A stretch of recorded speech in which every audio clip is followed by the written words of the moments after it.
খোলা, সাদাটে রঙের পর্দাগুলো দুলছে, বাতাস আসছে ধেয়ে, মিষ্টি ভোরে সূর্যের প্রতিফলন ঘটছে যেন বিছানা জুড়ে। উবুর হয়ে ত্রন্দা ঘোরে আবদ্ধ তন্ময়ের কর্ণকুহরে প্রবেশ করছে মেয়েলি গলাস্বর। সেই মেয়ের কান্নাকাটি আজাহারিতে শব্দ দূষণ তৈরি হচ্ছে, যেমনটা প্রত্যেক সকালেই হয়। মাথাটা তন্ময়ের ভেতর থেকে চিনচিন করে ওঠে, হৃদয়ের মাঝে সূক্ষ্ম ভাঁজ পড়ে, ডান হাতে অনায়াসে কপালে চলে যায়। নড়ে চড়ে ওঠে সে, ঘুম ছুটে যায়। পিটপিট করে নয়ন জোড়া মেলে তাকায়, চোখ ক্ষুদায় সূর্যের আলো মানিয়ে নিতে সক্ষম নেয়। বিছানার হেডবোর্ড ঘেঁষে বসে ধীরে সুস্থে শরীরে থাকা পাতলা কম্বলটিতে হাঁটুতে এসে থামে। প্রশস্ত বুক দৃশ্যমান হয়, পেটানো কোমরে দু একটা ভাঁজ পড়ে। বালিশের পাশে হাতড়ে সেলফোনটা হাতে নেয়, নোটিফিকেশন জুড়ে মিসড কল। সাইলেন্ট মুড খুলে সেলফোনটা ড্রয়ার টেবিলের ওপর রাখে, কম্বল সরিয়ে মার্বেল ফ্লোরে পা জোড়া রেখে দাঁড়ায়। অভ্যস্ত ভঙ্গিতে বিছানার বালিশ দুটো গুছিয়ে নেয়, কম্বলটা পরিপাটি করে ভাঁজ করে বিছানা টান টান করে গুছিয়ে দেয়। মাথার চুলগুলো হাতড়ে জানালার সামনে দাঁড়ায়, পর্দাগুলো টেনে সরিয়ে দেয়। কতগুলো নিঃশ্বাস নিয়ে বাথরুমের দিকে পা বাড়ায়, দাঁত ব্রাশ করে গোসল নিয়ে বেরোয়। শরীরের ওপরটা উদ্যম, নিচে সাদা রঙের প্যান্ট পরে সে ড্রেসিং টেবিলের সামনে এসে দাঁড়িয়েছে সবে। বাহির থেকে ধূপধাপ পায়ের শব্দের প্রতিধ্বনি, চেনা পরিচিত পদচারণের ভারী শব্দগুলো তার রুমে এসে সামনে এসে থামে। পরপর দরজায় দু এক কর্ষাঘাতের শব্দ এবং অনুমতিবিহীন তক্ষুনি একটা ছোট মাথা দরজা সামান্য ফাঁক করে ঢোকে। তন্ময়কে দেখে মাথাটা দ্রুত গতিতে বাইরে চলে যায়। একটু পর পুনরায় করাঘাত হয়, অরুর বাচ্চা মতো গলার স্বর শোনা যায়, তন্ময় ভাই, কফি কফি এনেছি, আসতেছি ভিতরে। তন্ময় স্বভাব সুলভ ভঙ্গিতে কাভার্ড খোলে, একটা সাদা শার্ট পরে নেয় নিজ গতিতে। তার গলার স্বর তার বাবার মতো গুরু গম্ভীর, ভীষণ ভারী স্বর। মাত্র ঘুম থেকে ওঠায় সেই পুরুষালী কণ্ঠখানা এখন মারাত্মক গম্ভীর। আয়। তড়িঘড়ি করে ঢুকতে চায় অরু, পা জোড়া গিয়ে ঠেকে দরজার কোণে। ব্যথা পেয়ে হাত ফসকে কফির মগটা ফ্লোরে পড়ে যায়, কাঁচ ভাঙার শব্দ তোলে। চিৎকার করে ওঠে ভয়ে, হাঁসফাঁস করে মাথা তুলে তাকায়, নয়ন জোড়া চিকচিক করছে। এই তো কেটে দেবে দেবে ভাব। হাতা ফোল্ড করতে নিয়ে তন্ময় মাথা ঘুরিয়ে দেখে নেয়। এসব কীর্তি দেখে যেন সে এমন অভ্যস্ত, এমন ভঙ্গিতে এগিয়ে আসে অরুর দিকে। ওকে আগাগোড়া দেখে নেয়, লম্বা কালো চুলগুলো ছড়িয়ে আছে অঙ্গ জুড়ে, এখনো বাঁধা হয়নি। ওর চুলগুলো বেঁধে দেয় জাবেদা বেগম, স্কুলে যাবার সময় বেঁধে দেবে। ঘুম থেকে উঠে এক চোট কেঁদেছে, তাই মুখমণ্ডল ফুলে আছে, হয়তো কোনো কিছুর বায়না ধরেছে। কালো হাঁটু সমান ফ্রকখানা উঠছে, নাক লাল, গরম কফি ওর গায়ে লেগেছে নাকি সেটাই খেয়াল করে নিল তন্ময়। না, লাগেনি। নিশ্চিত হয়ে পুনরায় ফিরে আসে, টেবিল থেকে একটা খাতা হাতে নেয়, অরুর উদ্দেশ্যে বলে, রূপালী আন্টিকে পাঠিয়ে দে, পরিষ্কার করে দিবে। অরু হেঁচকি তুলছে, হেঁচকি তুলতে তুলতে বলল, সরি, ওকে। আমি দেখিনি, এত খেয়াল করে আসলাম তাও এমন হলো। দরজাটা ভালো না, পাল্টিয়ে ফেলা উচিত। আচ্ছা। তন্ময় ভাই, হুম।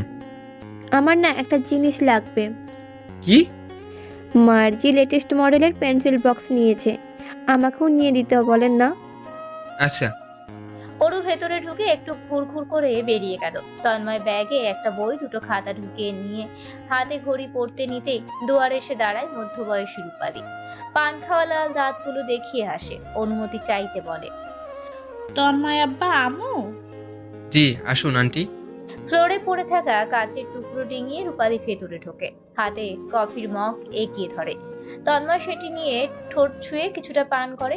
রূপালী দুয়ারের সামনে পড়ে থাকা কাজগুলো পরিষ্কার করতে বসে।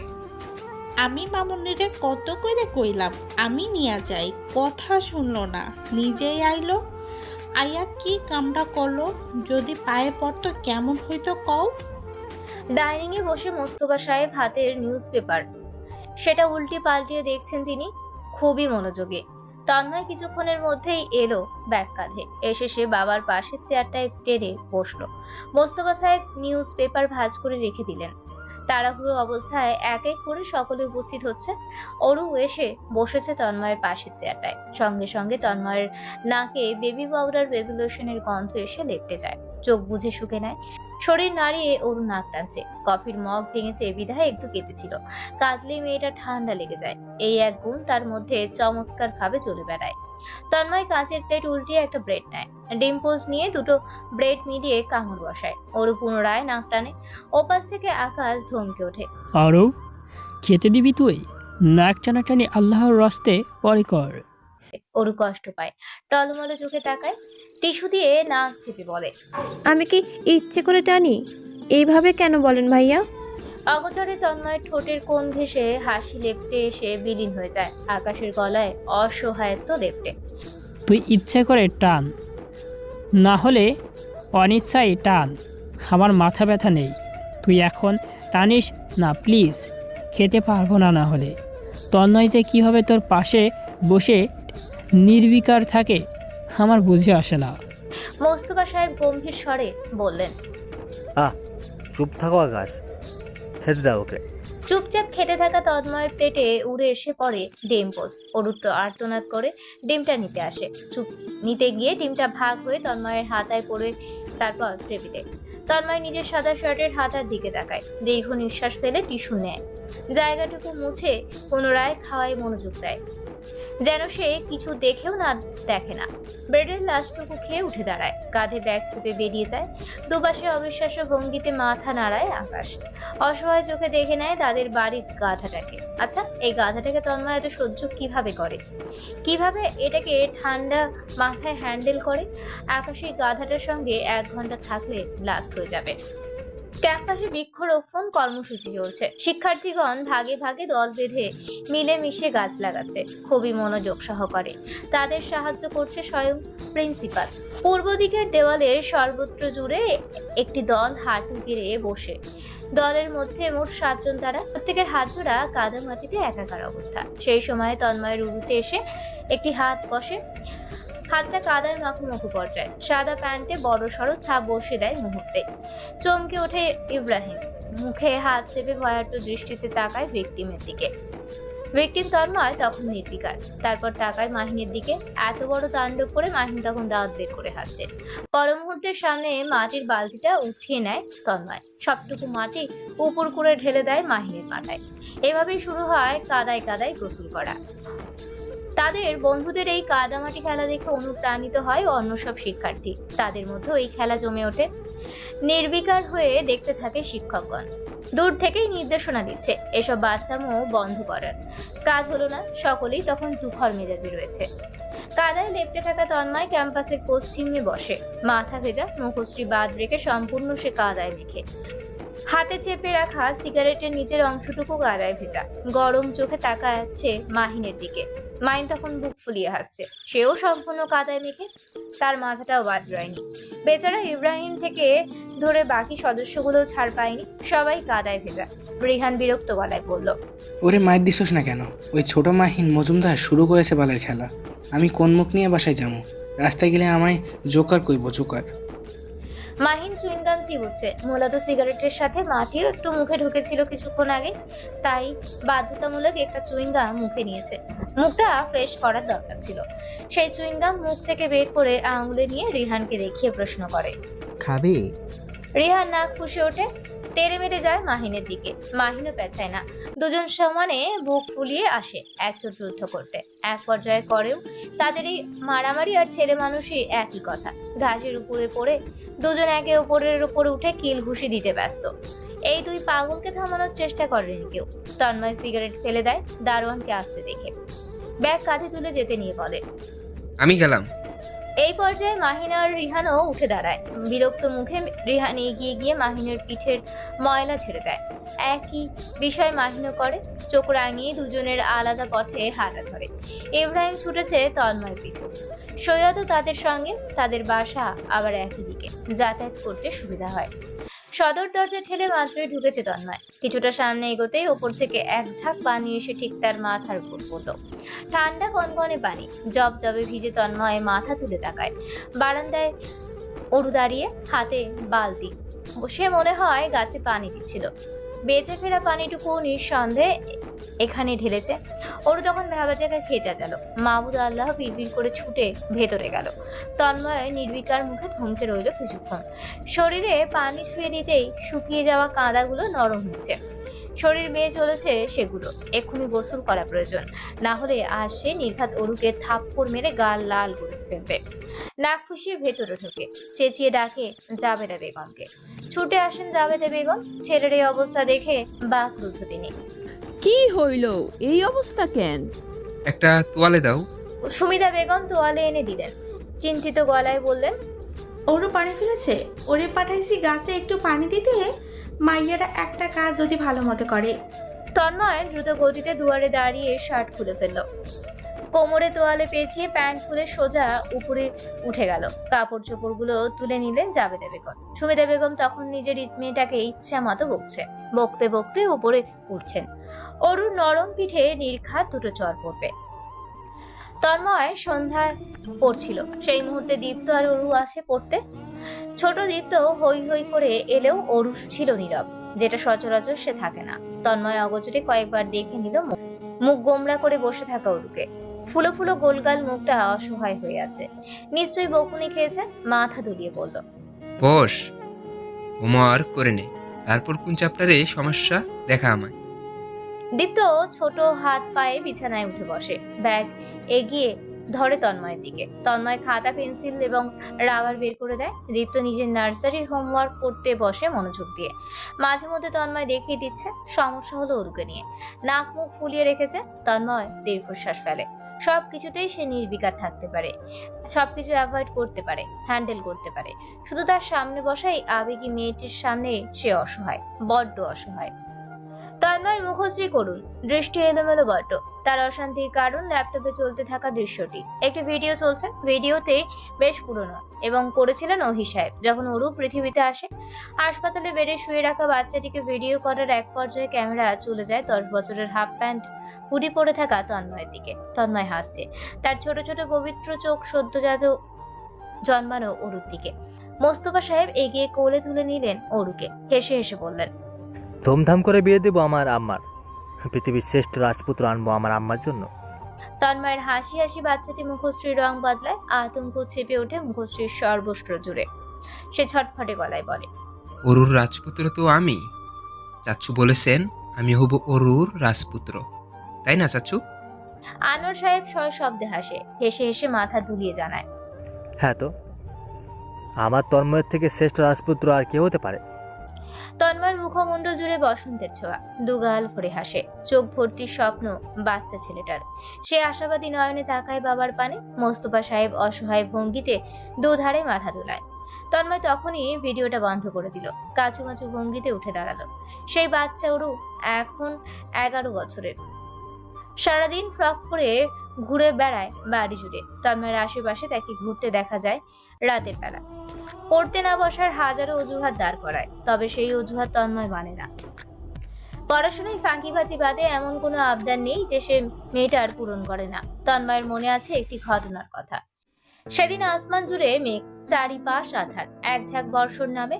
ঝোড়ো হাওয়া প্রকৃতিতে। অরু তখন 9 বছরের। ডিজনি চ্যানেলের প্রিন্সেস পুতুলটা তার পছন্দ। মুগ্ধতায় ডুবে থাকা বাচ্চা অরু আবদার ধরে পুতুলটা তার চাই এবং এক্ষুনি চাই। বাড়ির সকলের বোঝায় সকাল এনে দেবে, আর না হলে অপেক্ষা করতে বৃষ্টি থামুক। কিন্তু অরু মানতে নারাজ। স্বাস্থ্যসম্মত সে কেঁদে কুটে মুখ ফুলিয়ে ফেলেছে। বাড়ি মাথায় তুলে নিয়েছে। তন্ময় পড়াশোনা রেখে নিচে নামে। ড্রাইভার নিয়ে বেরিয়ে পড়ে খেলনা স্টোরগুলোতে। ধানমান্ডির বেশ কিছু স্টোর ঘুরেও সেই প্রিন্সেস পুতুলটা পায় না। উত্তরায় রওনা হয়। সেখানকার বিশেষ স্টোরে গিয়ে ঢোকে এবং বেশ খোঁজাখুঁজির পর পেয়েও যায়। 8,000 দিয়ে সেই লেটেস্ট মডেলের প্রিন্সেস পুতুলটা কিনে আনে।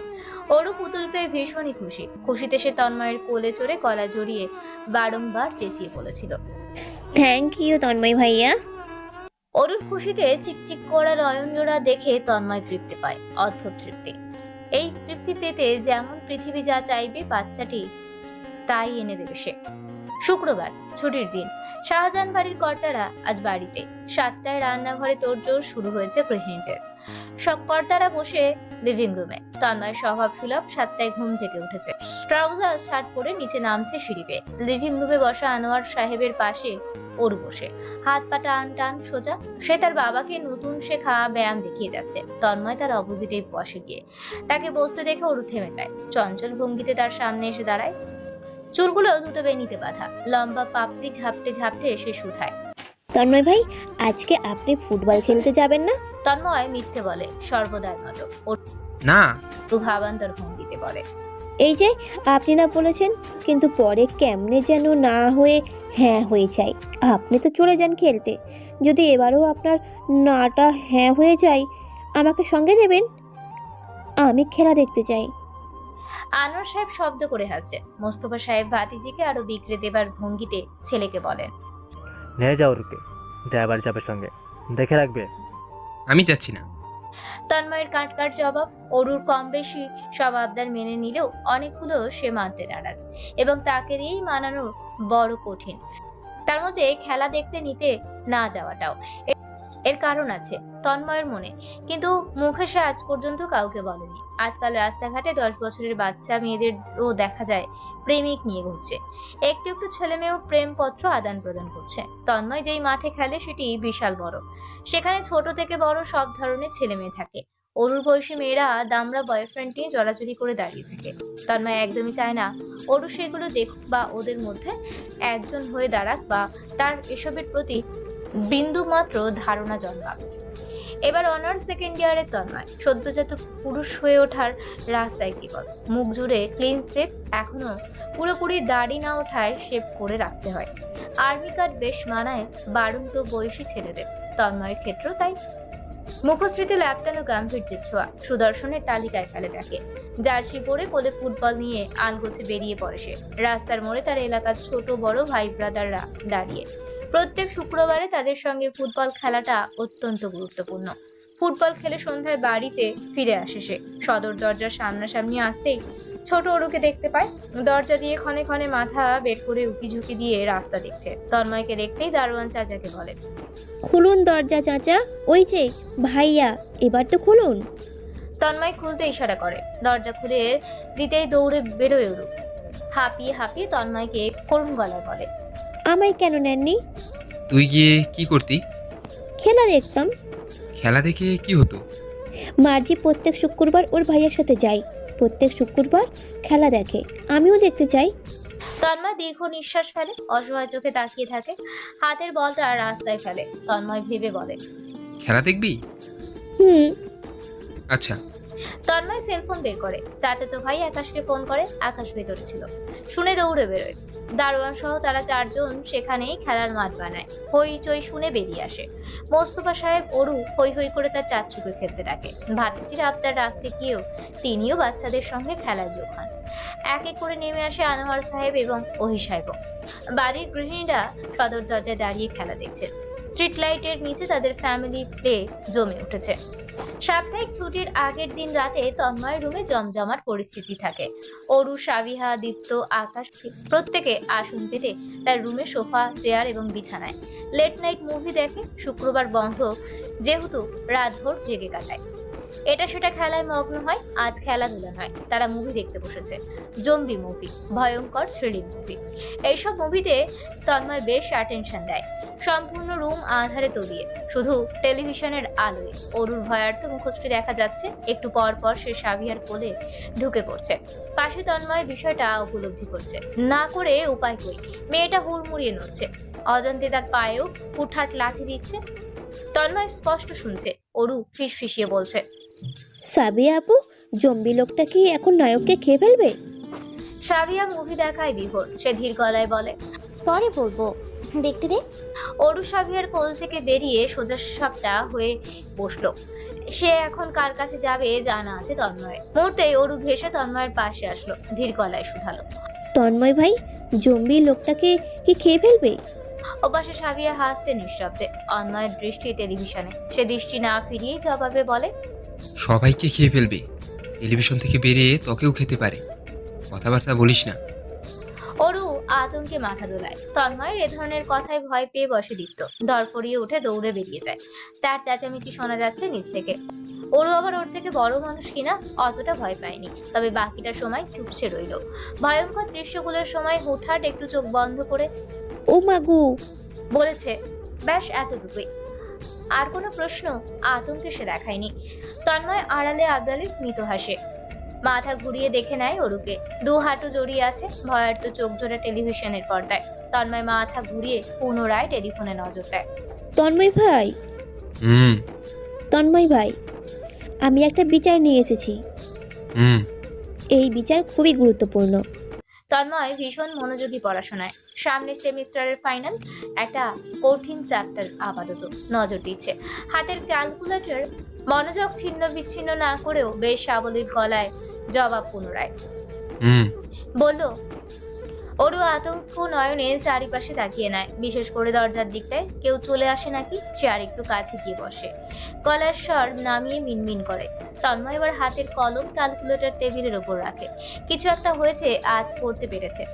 অরুটিকে পূর্ণ নজর ত্যাগ করে। ভয়ার্ত চেহারাটা করুণ হয়ে আছে মেয়েটার। কি হয়েছে? অরু ছটফট করছে, নিজেই নিজের সাথে যুদ্ধ করছে যেন। তন্ময় অপেক্ষা করে, সেভাবেই বসে রয়। অরুর কি বলার আছে জানতে চায়, সময় দেয় পর্যাপ্ত। অরু হাসপাস করে, সময় নিয়েও বলে। আমার স্কুল যেতে ভয় লাগে। তন্ময় দৃষ্টি তীক্ষ্ণ হয়, ভ্রুদয়ের মাঝে ভাঁজ পড়ে। কণ্ঠ চওড়া না করার প্রচেষ্টা সহিত প্রশ্ন করে, কেন? অরু পুনরায় ছটফট করছে, দৃষ্টি তার এলোমেলো। চিন্তায় তন্ময়ের রক্তের ভাজে ভাজে ভয় ঢুকে। কোনো খারাপ কিছু অগোচরে হচ্ছে নাকি অরুর সঙ্গে। তার চিন্তা ভাবনা মাথায় ঘুরপাক খেতে থাকে। নিজেকে শান্ত করে, ডান হাত অরুর মাথায় রাখে, চুলে হাত বুলিয়ে দিয়ে সাবধানজনিত গলায় বলে, আমাকে বল কি হয়েছে, আমি দেখব। ভয় পাওয়ার কোনো কারণ নেই, আমি আসি না। অরু মাথা দোলায়, সরল গলার স্বরে আজ ভয়ার্ততা লেপটে। দুদিন ধরে আমাকে একজন ভদ্রলোক ফলো করে, আবার সাধতে চাই। বলে কি ঘুরতে নেবে আমায়। সুমনাও লোকটার সঙ্গে ঘুরে, আর ও আমায় প্রত্যেক দিন বিরক্ত করে। বলে কি চলো মিলেমিশে যাই, আমাদের মোজা কিনে দেবে নাকি। কিন্তু আমি তো মোজা চাই না, আমাদের বাসায় তো সব মোজা আছে। আমি না করলেই আমাকে সুমনা ধমকায়, বলে আমার আম্মুকে বিচার দেবে, আমার নামে খারাপ বলবে, মার খাওয়াবে। এগুলো তো মার্জি জানে। আমি তো মার্জিকে সব বলি। মার্জি বলেছে এক্ষুনি গিয়ে আপনাই বিচার দিতে, তাই আমি বিচার নিয়ে এসেছি। বুকের ভেতরে চলাচল নামক তুফান উপেক্ষা করে তন্ময় শান্ত ভঙ্গিতে মাথা দোলায়। সে একইভাবে অরুর মাথায় হাত বুলিয়ে বলে, সকালে আমি যাব সঙ্গে, ভয় নেই, শুয়ে পড় গিয়ে, রাত হয়েছে। অরু বড় শ্বাস ফেলে, মাথা দোলায়। খুব বিশ্বাসী সে তন্ময়ের প্রতি। তার ধারণা তার বাপ চাচা ভাইদের থেকে শক্তিশালী পৃথিবীতে আর কেউ নেই। ছোট ছোট পা ফেলে বেরিয়ে গেল। তন্ময় আর পড়তে বসলো না, উঠে দাঁড়ায়, বিছানায় রাখা সেলফোন হাতে নেয়, ফোন দেয় কাউকে, টুকটাক কথা বলে রাখে। সেদিন রাতে ঘুম হয় না ছেলেটার, কপালে আঙুল ঘষে বসে থাকে। খুবই চিন্তিত সে। মোস্তফা সাহেব সচরাচর খুব ভোরে ওঠেন। উঠে তার সর্বপ্রথম কাজ বাড়িটায় ঘুরে ফিরে বেড়ানো। আজও তাই করলেন।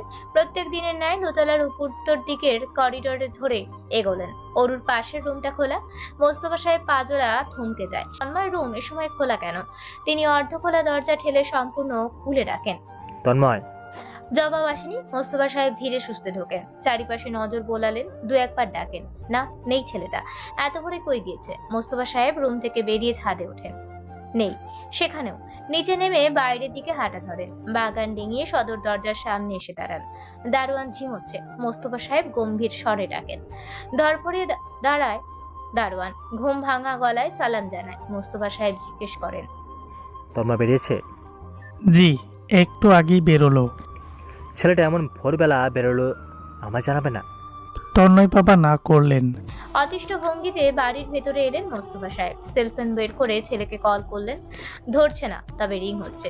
চিন্তিত তিনি লিভিং রুমে বসে থাকলেন ছেলের আশায়। এমনটা তন্ময় কখনো করে না। পরিপাটি ছেলে সে, উচ্ছৃঙ্খল বোধক কোনো আচরণ তার মধ্যে নেই। কি এমন হলো?